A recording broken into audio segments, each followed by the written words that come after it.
Where can you go to find billions of graves that maybe you haven't checked yet? Many of us are familiar with Find a Grave, but maybe we haven't found our family there, or we want some additional information and we're looking for some other resources. Today I'm going to talk about Billion Graves. It's a website that I think is frequently overlooked. When you're looking to find the grave sites of your ancestors, when you're looking for their burial places, it can be invaluable information, things that are written on the headstone, who's buried around them, things like that. And I think a lot of people are missing out when they don't check Billion Graves as well. So today I'm going to talk about Billion Graves. I'm going to talk about why are some of the reasons that I like it, and what are some of the things that you can find there. I want you to be sure that you're using all possible resources to help you be successful in your family history research.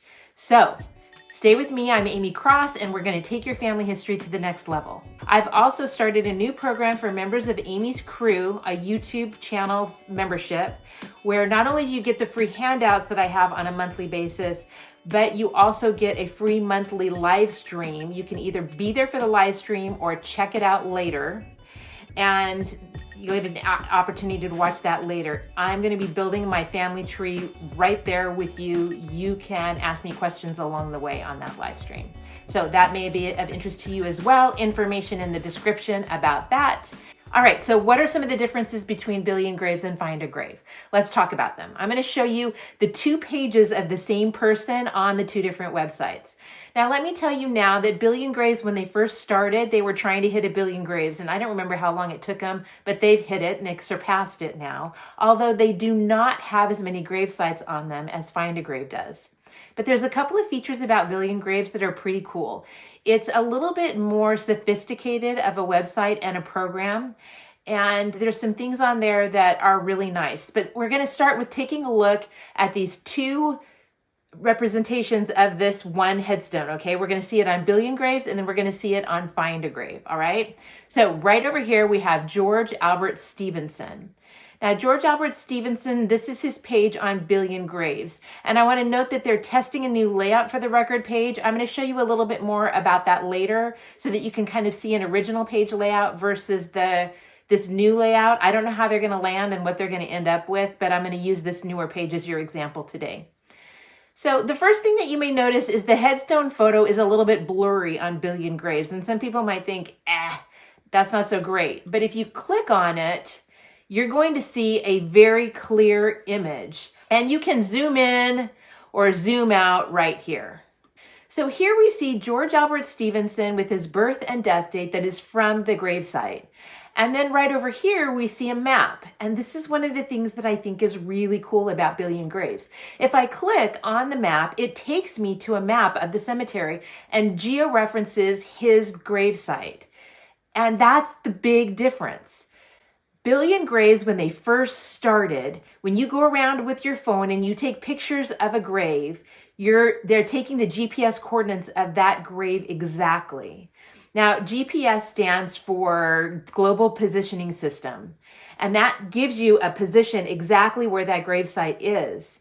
And that's a really great advantage, particularly when you're going to a cemetery and you want to find a headstone. You know that somebody's buried in this cemetery because you found it on Billion Graves, but you don't know where they're buried. It's a lot easier when it can take you right to that headstone. Pretty slick. As a matter of fact, not long after Billion Graves started picking up steam, Find a Grave kind of added that. But they don't utilize it on their webpage the way Billion Graves does. And quite frankly, I think they're missing out. Let me give you an example of how this can look so cool. You can zoom out on this by I'm on a Mac, so I'm just kind of squeezing my fingers together. On an Apple, you can do the same. They don't have the plus or minus button here, but you can zoom out and you can see where this is around.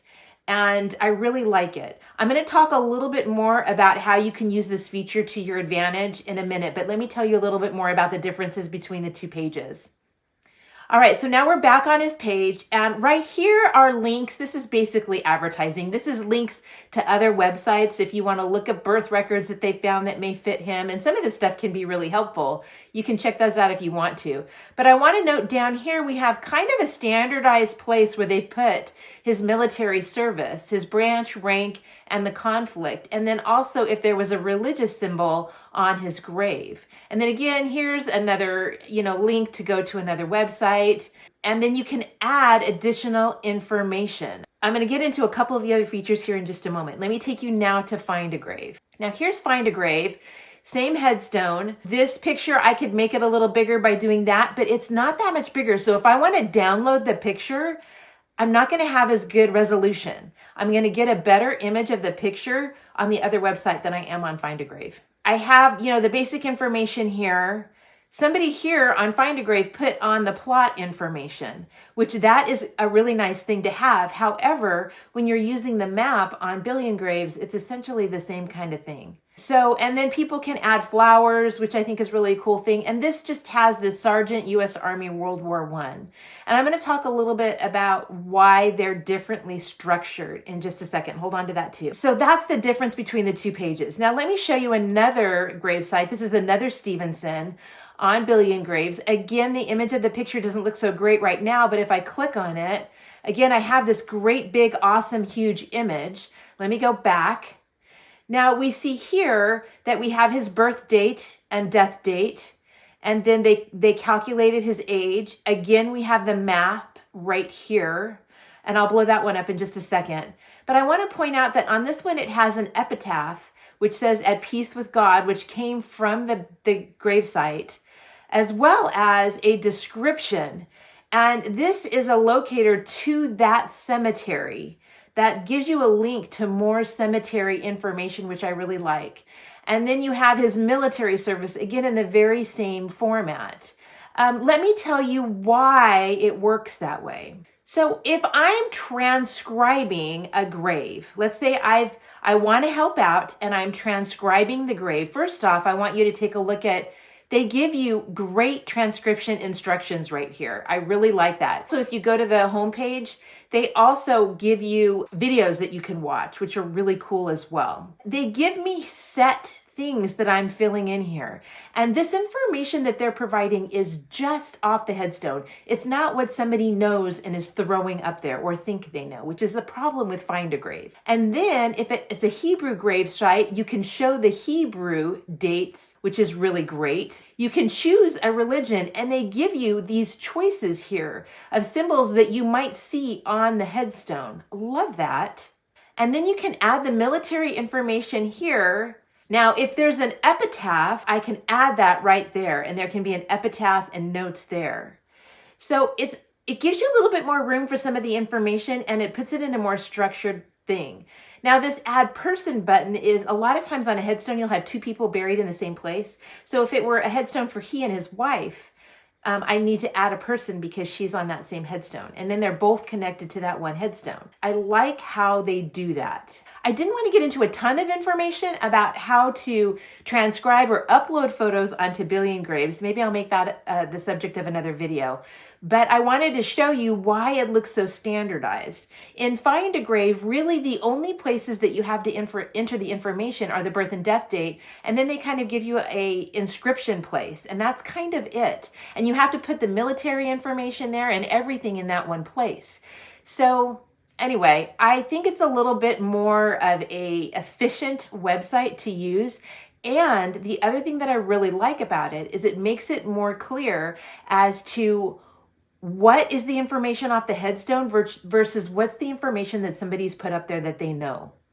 Now, maybe you're saying, but I like on Find a Grave how I can add other information to my family member sites. I really like that. Okay, you can do that. As a researcher, I don't mind it. I appreciate it, but I want to know what is on the stone versus what somebody else has added. Because when I'm researching professionally, the only thing I can really count on is what's on the stone. And even then, sometimes that's wrong, but let's not go there. But the other information can lead me in directions, but I rarely take that information kind of carte blanche. Okay, what I mean? Here is another person's headstone on Billion Graves, and they had multiple pictures of the headstone.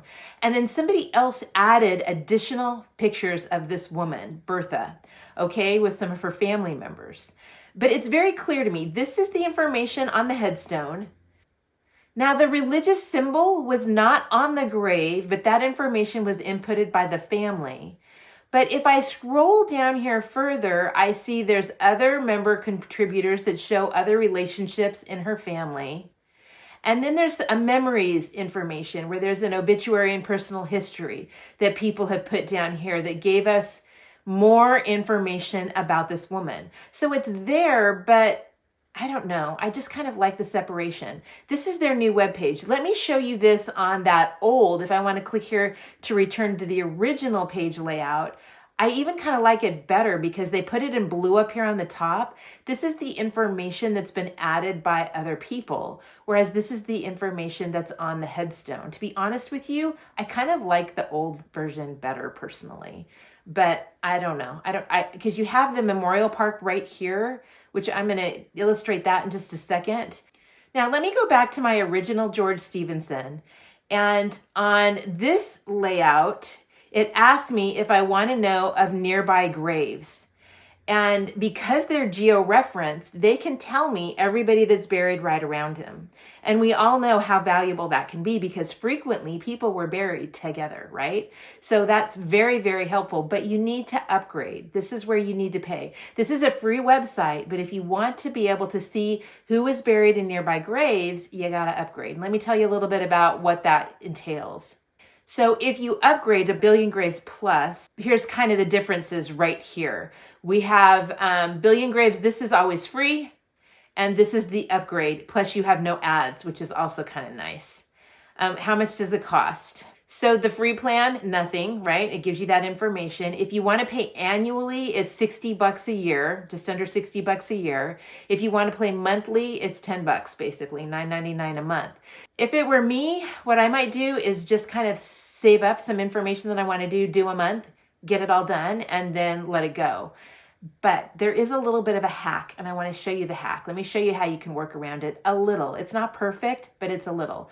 So we're back on George's page, and I'm going to scroll down through this nearby graves thing, and I want to go to this Golden Gate Cemetery page. Now on the other page of the other woman that we looked at, we see right here, it's right here, that memorial park where she's buried. So it's either going to be right here, or on this other page, you're going to have to scroll down to right here. And then what you do, my little hack, is you click on that cemetery. So this is a military cemetery.